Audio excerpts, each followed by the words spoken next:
자의 성장에 대해서 배웁니다. 제목을 같이 읽습니다. 시작. 지혜와 키가 자라가신 예수님.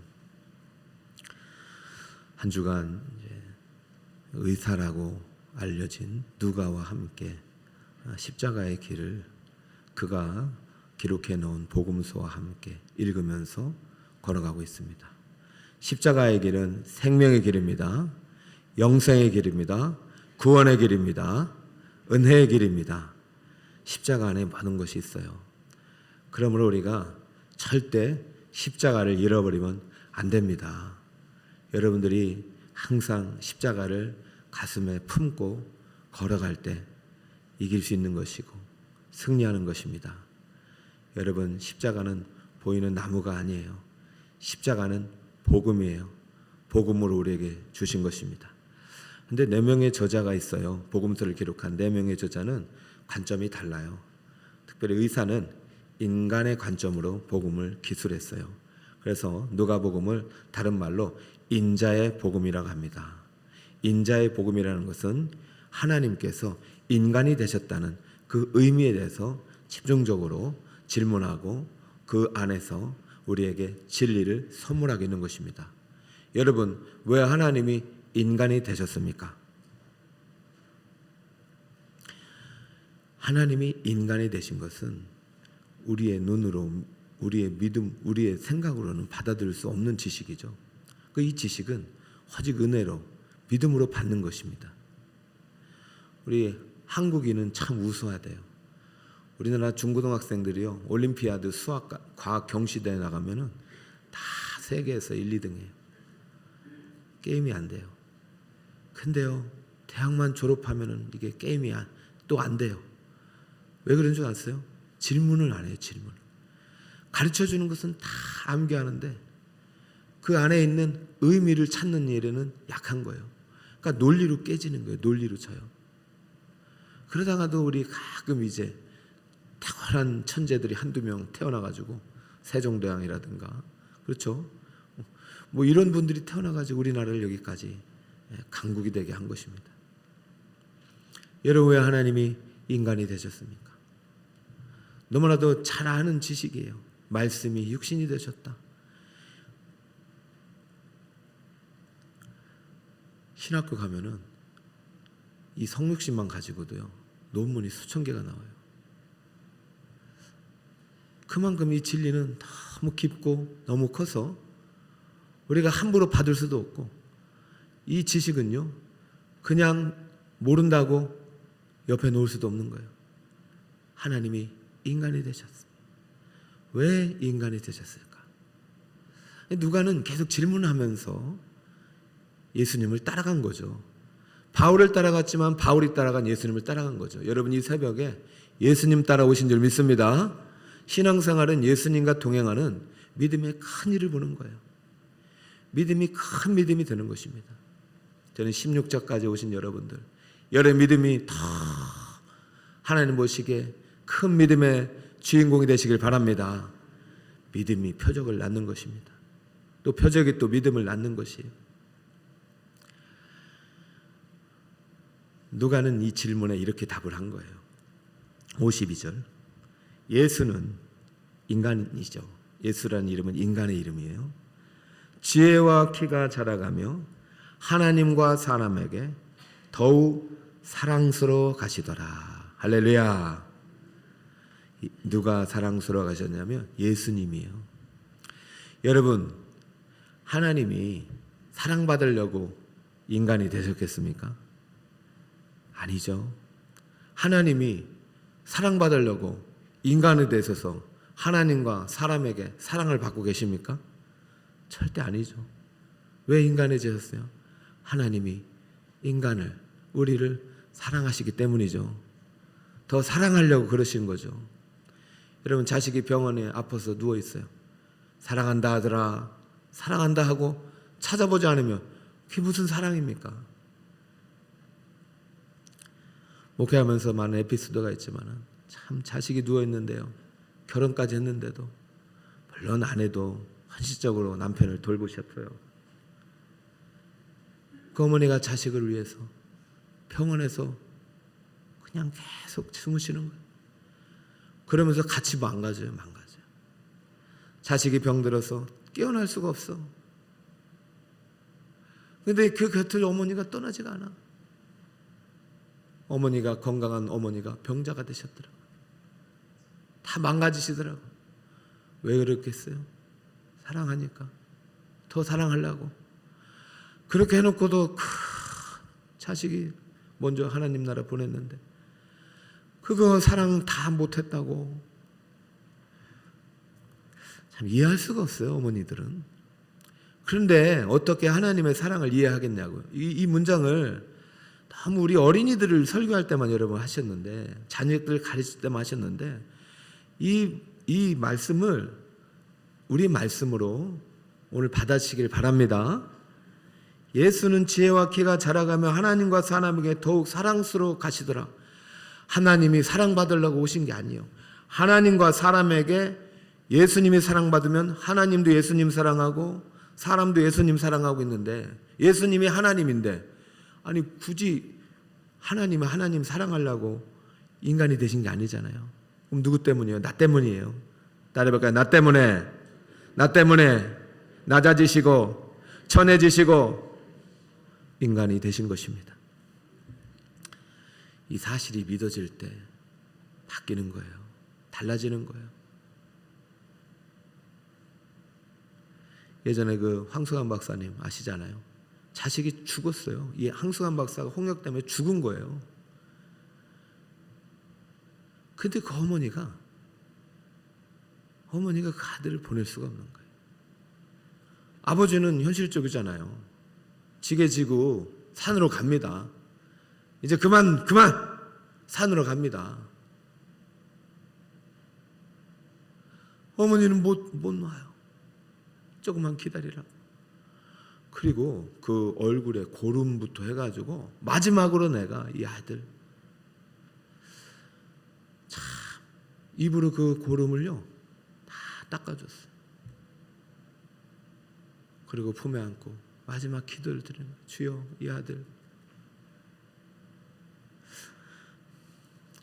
그 살아났잖아요. 그래서 저는 인간의 사랑도 이렇게 위대한데 하나님이 지금 사랑을 자신이 인간이 되셔서 사랑을 우리에게 주시려고 오셨다면은 우리는 그 사랑을 받아야 됩니다. 여러분 이 사랑을 받으시기 바랍니다. 십자가의 사랑을 받으시기 바랍니다. 여러분이 어떠한 형편으로 죽음의 현실에 있고 나 같은 이 비천한 자에게 사랑받을 자격이 없다 해도 하나님 사랑하려고 오셨어요. 신방하다 성도님들 삶을 보면은 그렇게 해요.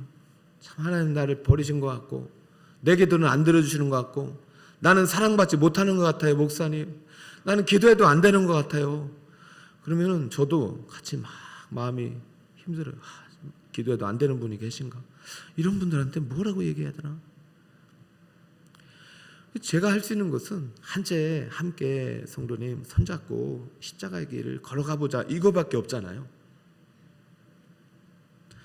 여러분이 이 사랑이 느껴지지 않는다면 사랑이 없는 것이 아니라 아직 우리 사랑이 그 사랑에까지 자라지 않았기 때문이에요. 여러분 하나님이 여러분을 사랑하십니다. 그 사랑이 자라시길 바랍니다. 자라납니다. 더욱 사랑스러워 가시더라. 여러분 하나님께서 인간이 되신 다음에 어떤 일을 하셨냐면은 놀라운 일을 하셨어요. 태어나자마자 이 세상을 구원하시고 슈퍼맨에서 날아가신 게 아니라 하나님이 인간이 되신 다음에 하신 첫 번째 일이 뭐냐면 자라가셨어요. 사랑스러워 가셨어요. 어떻게 사랑스러워 가셨느냐? 지혜와 키가 자라면서 지혜와 키가 자라가면서 더욱더 사랑도 자라셨어요. 할렐루야. 이 말씀을 오늘 정말 여러분 받으셔서 여러분의 사랑이 정말 여러분 안에 더 충만히 부어지길 바랍니다. 정말 저는 우리 하나님 우리들 사랑하신다. 말씀을 보면서 좀 깨달아요. 우리 하나님 북설금에게 너무 사랑하시고 윤명기 목사도 사랑하시고 우리 장로님들 사랑하시고 집사님 권사님 사랑하신다. 70, 80대 다 사랑하신다. 와, 저는 오늘 말씀 보면서 이게 너무 느껴져요. 왜냐면 예수님께서 다 지금 어려서부터 잘하셨잖아요. 근데 여러분 기억하세요. 예수님이 제일 먼저 하신 일이 이 땅에 오셔서 갑자기 뭐 병자 고치고 눈먼 자 눈뜨게 하고 기적을 행하신 게 아니잖아요. 이 땅에 오셔서 가장 먼저 하신 것이 뭐라고요? 지혜와 키가 어떻게 되셨어요? 자라나셨다고요. 이게 상당히 중요합니다. 사랑하기 때문에. 사랑은 이렇게 자라는 것입니다.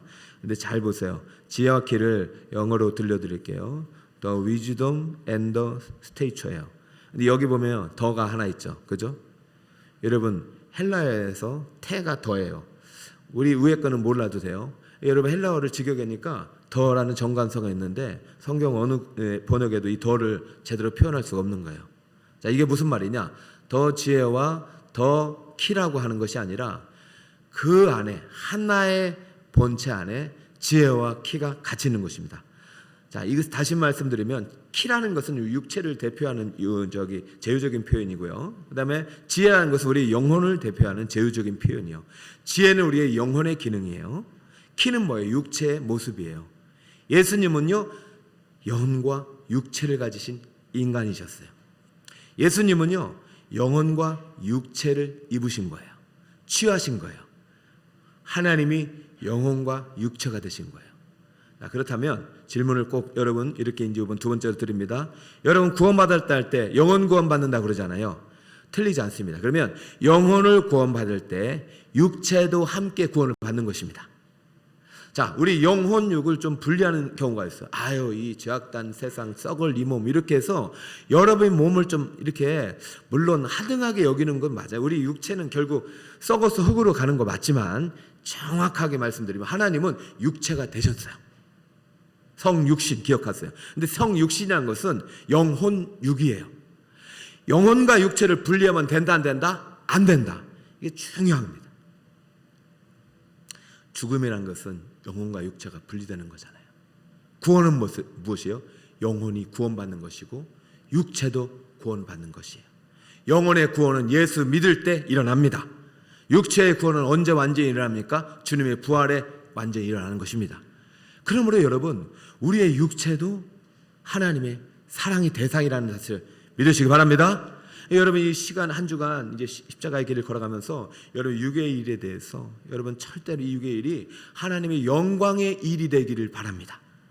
여러분 의사 누가? 바울 석학이에요. 자기네 지식은 다 육의 일이잖아요. 이 아무것도 아니다라고 버린 게 아니에요. 자기가 평생 동안 쌓아온 지식을 누구의 영광을 위해 사용하였다? 하나님의 영광을 위하여 사용한 것입니다.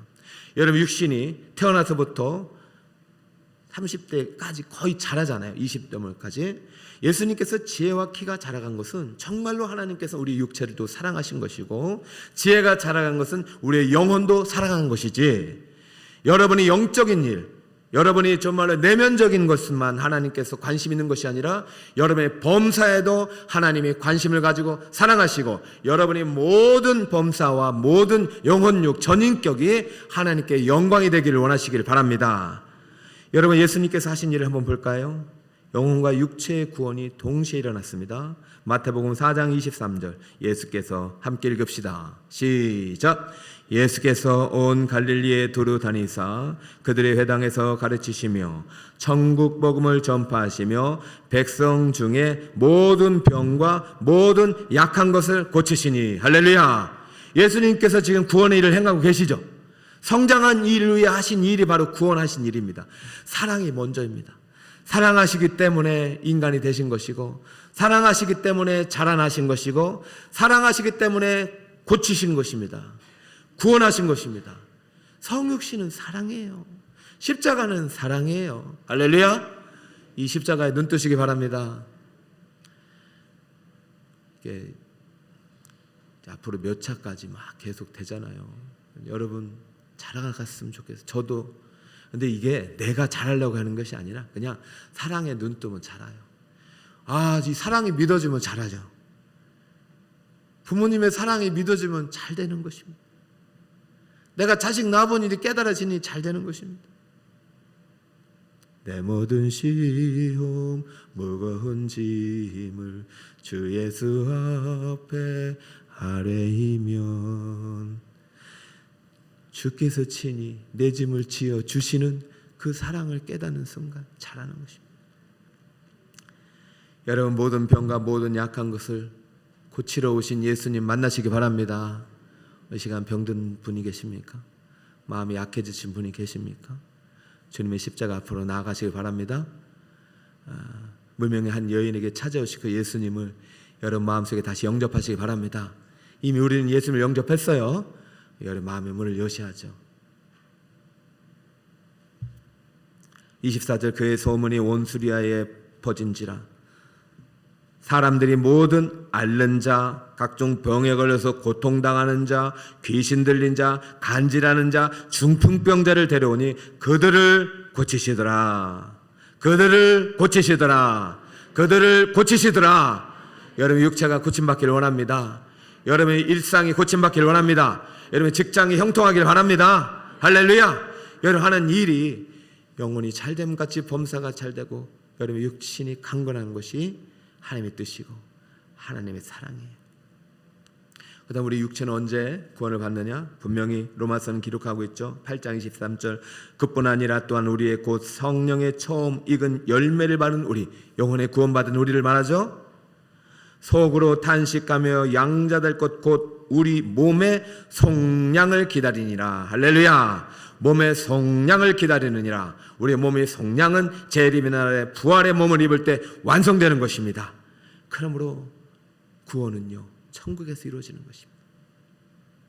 구원은 이미 시작됐고 아직 완성되지 않은 거예요. 그러나 구원의 완성의 날까지 우리는 계속해서 자라야 될 줄 믿습니다. 자라나시길 축복합니다. 따라해볼까요? 지혜와 키가 자라가시니라. 지혜와 키가 자라가신 예수님 오늘 소개하고 있어요. 그 다음에 더 중요한 건 뭐예요? 예수님께서 육신을 입으신 이유, 여러분 우리의 지혜와 키가 자랄 수 있는 비결 다른 것이 없습니다. 목사님, 저 사랑받지 않는 것 같아요. 하나님은 나를 미워하시나? 내 기도 응답하지 않은 것 같아요. 저는 그 여러분의 삶에 답을 할 수 없어요. 그래, 여러분의 문제의 해답은 하나님이 가지고 계십니다. 문제의 해답은 십자가 안에 있습니다. 지금 예수님이요 12살에 어디에 갔냐면요 예루살렘 성전에 갔어요. 왜 간 줄 아세요? 그날이 유월절이기 때문이에요. 자 41절에 보세요. 그의 부모가 해마다 유월절이 되면 어디로 갔어요? 예루살렘으로 가더니. 근데요 11살까지는요 부모님 말을 잘 들었답니다. 근데 12살 때 가니까 사춘기가 왔나 봐요. 갑자기 부모님이 당연히 따라올 줄 알고 이제 다 갈릴리로 내려가는데 갑자기 자식이 안 보이는 거예요. 아니 이 아들 어디 갔지? 이 아들이 어디 갔지? 예수야 하고 찾은 거예요. 여러분 알고 계신 내용이죠? 예수야 하고 찾는 거예요. 가보니까 예수님이 성전에서 그냥 랍비들하고 막 토론하고 있네. 뭐 하고 있는 거예요? 질문하고 있는 거잖아요. 질문하고 있는 거잖아요. 당신 생각은 어떠냐? 내 생각은 어떻다? 예수님은 완벽한 지식을 가진 분이 토론할 필요가 뭐 있어? 질문하고 계시잖아요. 왜요? 잘하는 거예요. 지식이 잘하는 거예요. 구원의 지식이 잘하는 거예요. 지금 유월절이 무엇입니까? 예수님이 유월절 어린 양 돼서 대속의 죽음을 당하는 그 절기 아닙니까? 12년이면 앞으로 18년 남았잖아요. 18년 뒤에 자신이 어린 양이 될 이 자리에서 친히 오셔서 12살의 눈으로 질문하는 거예요. 12살의 마음, 지혜로 질문하는 거예요. 12살의 몸으로 토론하는 거예요. 여러분 이때부터요 다 예수의 지식이 자라고 예수의 사랑이 자라고 예수의 지혜가 자랐습니다. 사랑하는 여러분, 혹시 우리 12살에 멈춰있는 거 아닙니까? 11살에 멈춰있는 거 아닙니까? 하나님은 11살도 사랑하시고 12살도 사랑하시고 1살도 사랑하시고 30살도 사랑하시고 50, 60, 70대 80대 우리 어르신도 사랑하심을 믿습니다. 여러분 똑같아요. 똑같아요. 하나님은 여러분을 사랑하셔요. 그런데요 더욱 사랑하셔요. 저는 여러분이 모른다고 해서 그 사랑이 사라지지 않습니다. 다만 안타까운 거죠. 하나님이 정말 이렇게 사랑하는데 몰라요. 자식이 어렸을 때는 부모가 사랑을 몰라요. 근데 나중에 크면서 부모의 사랑을 깨닫듯이 우리의 영혼도 마찬가지입니다. 우리 육체가 이렇게 자랐지만은 영혼이 성장하지 않으면 우리 부모의 사랑이 제한적으로 다가오는 거예요. 내 육신은 더 20대 30대 되지만 내 영혼의 나이는 11살에 12살에 멈춰 있다면은 우리는 하나님의 사랑이 깨달아지지 않는 거예요. 사랑하는 여러분, 오늘 이 새벽에 예수님께서 이렇게 말씀하셨어요. 예수께서 이르시되 자기를 찾는 부모에게 어찌하여 나를 찾으셨나이까? 내가 내 아버지 집에 있어야 될 줄을 알지 못하셨나이까? 여러분, 부모가 해마다 6월절에 우리 아기 예수님을 안고 가셨고 이제는 손잡고 가셨고 이제는 혼자 가도록 이제 잘 키우셨잖아요. 그런데요, 예수님은요, 그 부모의 손을 따라왔지만 결국은 누가 하나님의 아들임을 알았냐면, 자신의 하나님을 알았냐면 이 저 하늘에 계신 성부 하나님이 예수의 아버지 성부임을 결코 잊지 않으셨습니다. 사랑하는 성도 여러분, 여러분에게도 저 하늘에 하나님 아버지가 계심을 믿으시길 축복합니다. 이 지식이 자라기를 축복합니다. 그 하나님이 독생 성자를 보내셔서 인간이 되게 하신 것은 우리를 사랑하시기 때문이고 더욱 사랑하기 때문입니다. 이 사랑의 지식이 자라시길 축복합니다. 이 지식이 자랄 수 있는 것은 해마다 6월절에 올라가셨던 예수님처럼 해마다 고난주간에 더 깊이 예수의 손을 붙잡고 십자가의 길, 생명의 길을 걸어가시는 것입니다. 어떤 환난과 어떤 비바람이 있어도 어떤 고난의 환경이 여러분 앞에 있을지라도 여러분 예수님 손을 꼭 붙잡고 믿음으로 그 길을 걸어가시기를 예수 그리스도의 이름으로 축원드립니다. 오늘의 기도 제목입니다. 우리 주제는요, 누가 함께 걷는 십자가의 길, 생명의 길입니다. 우리 예수님도 부모님과 함께 손잡고 6월절 십자가 그 고난의 현장으로 가셨네요. 12번째 가셨잖아요. 그리고 33번째가 마지막이셨습니다. 여러분, 우리가 얼마나 남았을까요? 인생의 길이 몰라요, 그죠? 우리가 이게 16차인데 몇 차까지 저도 할 수 있는지 몰라요. 주님 오시는 그날까지 걸어갑시다. 자, 두 번째 기도 제목입니다. 지혜와 키가, 시작.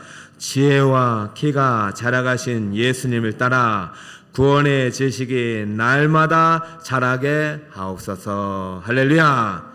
오늘도 이 기도 제목을 가지고 여러분의 구원의 지식, 사랑의 지식, 믿음의 지식이 더 아름답게 자라시기를 축복합니다.